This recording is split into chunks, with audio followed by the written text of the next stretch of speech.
Buenas tardes, esta es la práctica de resistividad y en lo que consiste es en agarrar lápices de diferentes tamaños, que en este caso fueron dos, y ir midiendo cuánto voltaje necesita para prender el LED y pues checar la resistividad de los lápices. Después se retira el lápiz más grande quedando el más chiquito y ver qué diferencia existe. En este caso lo que vamos a hacer es medir el cambio de corriente con relación a la ley de Ohm. Y algo muy curioso que pasa con el grafito es que actúa como un semiconductor que a altas temperaturas su resistencia empieza a decaer hasta llegar a cero, creándose un corto. En este caso vamos a hacer ese experimento al final de la práctica para demostrarlo. Lo que hicimos fue sacar dos extremos de grafito de cada lápiz, como pueden observar aquí también. Y lo que hice fue sacar el área de este pedazo de grafito que es de un lápiz, porque prácticamente tiene que ser la misma área. Después medimos la longitud con un vernier para poder ser un poquito más precisos. Sacamos lo que son los cálculos del área.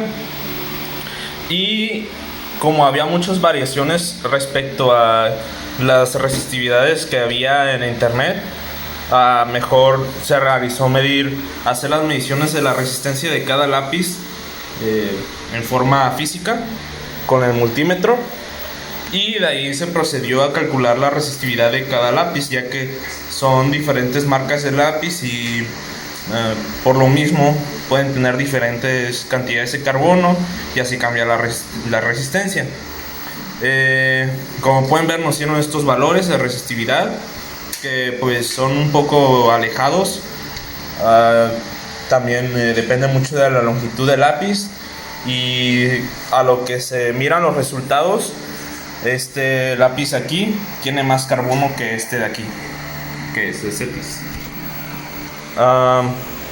Lo que se procedió después fue a hacer un diagrama electrónico con las dos resistencias, pasando a uno con una resistencia equivalente para poder calcular el voltaje que necesita el LED. Que lo que hicimos fue que la resistencia equivalente por la corriente necesaria para que el LED pueda trabajar a su máximo brillo sin que tenga un efecto malo en él, más el voltaje que necesita el LED, que si hacemos leyes de Bayes, de Kirchhoff, podemos determinar esta ecuación, pero pues ya está generalizada, lo cual nos dio un total de 3.1 volts. Pasamos a la fuente y con la fuente desconectada la prendemos, y con este potenciómetro podemos regular la fuente variable. Lo subimos a lo que nos dicen los cálculos aquí, que son 3.1 volts, y lo subimos ahí.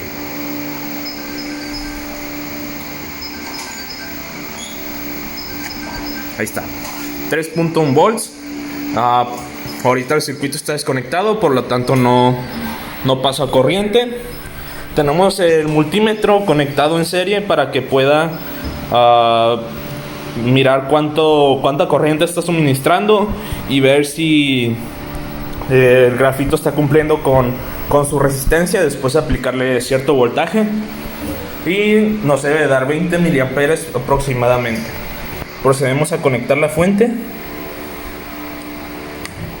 y con lo que vemos el LED prende y nos está suministrando 20.28 miliamperes, lo cual cumple con los cálculos. De ahí procedemos a lo que sigue con la práctica, que es quitar un lápiz, el más grande en este caso de resistencia, que es este, el cual tiene 43.1 ohms de resistencia, y ahorita volvemos. Listo, procedemos a poner el lápiz. Aquí está el que tenía más resistencia. En este caso fue muy difícil poder sacar el cálculo porque aquí calculándolo nos dice que quitando una resistencia nos va a pasar una corriente de 52.52 miliamperes. Como pueden ver aquí están hechos los cálculos y todo. Lo que pasa aquí es que como el lápiz está muy corto, el grafito, cuando se le induce un voltaje, empieza a calentar el material.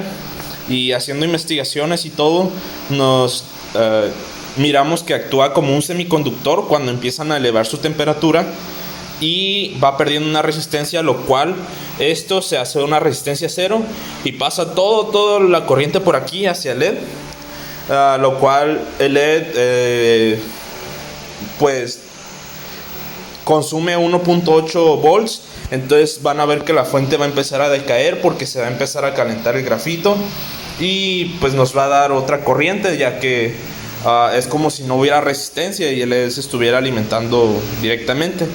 Este es un problema que notamos al hacer los cálculos y al tener una fuente variable, ya que si lo hacemos con una batería normal no nos damos cuenta. Entonces primeramente la práctica se iba a hacer con este lápiz y con este pedazo de grafito y con este lápiz. Sin embargo nos traía muchos problemas, mucha diferencia en los cálculos.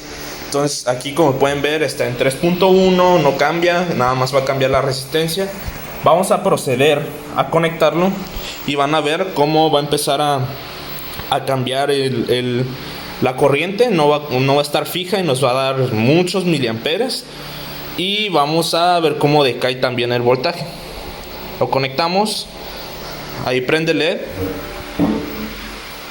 Y si lo dejamos un rato, aquí nos dice que son 26.6970 miliamperes, lo cual no concuerda con esto. Aquí podemos observar que todavía la fuente sigue igual. ¿Y por qué no nos da esto?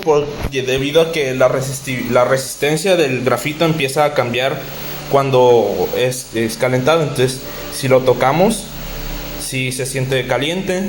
Sin embargo el LED conserva su brillo. Y aquí pues nos da una corriente la cual no salió en estos cálculos. Vamos a lo siguiente, que es demostrar qué es lo que pasa con el grafito cuando le aplicamos voltaje. En este caso, si le aplicamos más voltaje,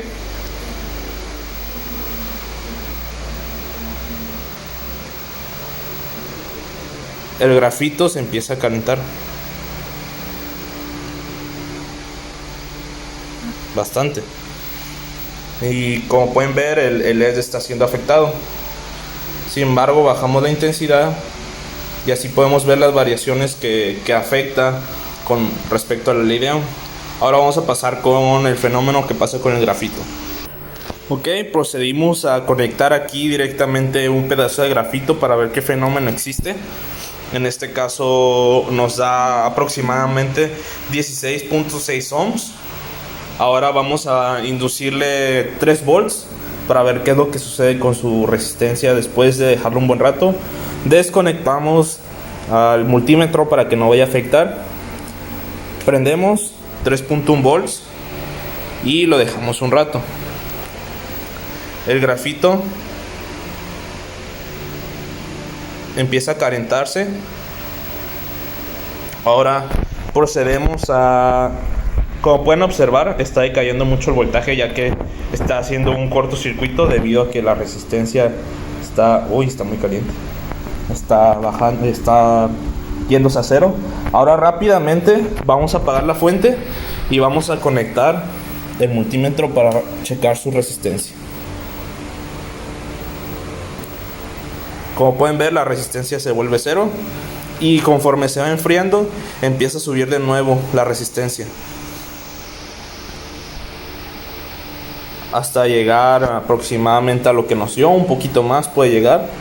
Si volvemos a desconectar esto, aumentamos el voltaje. Vamos a desconectar la fuente. Entonces hay que ponerle ahí. Vamos a proceder a conectar y vean rápidamente cómo se empieza a decaer el voltaje. Empieza a salir humo. Ahorita va a empezar a salir humito del grafito. El voltaje empieza a decaer. Y aquí, como pueden observar, empieza a salir humito. Ok, procedemos a desconectar la fuente. Miren cómo decayó el voltaje. Y rápidamente vamos a conectar para observar su resistencia. Como pueden ver, su resistencia es 0 y empieza a subir conforme se va enfriando. Este fenómeno nos afectó mucho en lo que son los cálculos de las resistencias. Y de hecho se me hizo algo muy curioso porque realmente no sabía que pasaba esto con el grafito. Supongo que con cualquier resistencia. Y debido a que es un pedazo de grafito muy delgado y no puede contener demasiada potencia, entonces ese fenómeno puede suceder. Y en conclusión es que pues entre más cantidad de carbono exista en una resistencia, mayor resistencia, vaya la redundancia, va a tener y va a cumplir con lo que es la ley de Ohm. Entonces algo que se me hizo muy curioso pues fue eso de la temperatura y con su relación a la resistividad, cómo es que afecta. Gracias.